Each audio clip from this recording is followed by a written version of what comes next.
حياكم الله. تعرفوا شو هي الخسارة الحقيقية؟ الخسارة الحقيقية أن يطيل الله عز وجل بأعمارنا في العشر الأخير من رمضان ولا نكون فيه من الفائزين. تعرفوا ليش؟ لأنه هالعشر أيام وهالعشر ليالي فيها ليلة، هي ليلة العمر، ليلة القدر، التي هي خير من 1000 شهر. العمل فيها أكثر من 100 سنة، خير من 1000 شهر.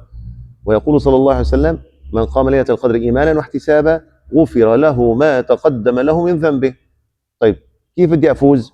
والله أنا مشغول، مالي فاضي، ما بحسن بعتكف.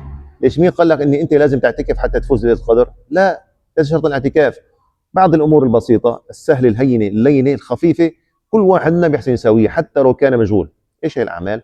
اول عمل هو عمل قلبي، ان تجعل هذا القلب ابيضا تقيا نقيا صافيا، ما بدنا لا قطيعه ولا شحناء ولا بغضاء، مباشره الصلح مباشره. الامر الثاني ان تصلي صلاتك في جماعه. هالصلوات هالايام هي ان تصلي الصلوات في جماعه، وخصوصا فجر والعشاء، لأن رسول الله صلى الله عليه وسلم يقول: من صلى العشاء في جماعة كمن قام نصف الليل، ومن صلى الفجر في جماعة كمن قام الليل كله.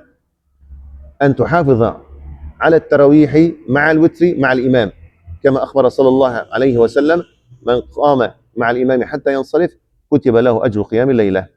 ألا تهجر ودك القرآن كل يوم بالليل، بدك تقرأ قرآن، دير بالك ما تقرأ قرآن. أيضا أن تكثر من الدعاء كل يوم بالليل: اللهم إنك عفو تحب العفو فاعف عني. أكثر من هذا الدعاء يوميا إلى أن ينتهي شهر رمضان المبارك إن شاء الله. وأيضا لا تنسى الفقراء من الصدقات ولو كانت القليلة فيكتب لك إن شاء الله الأجر والفضل والثواب العظيمين الجليلين الكبيرين.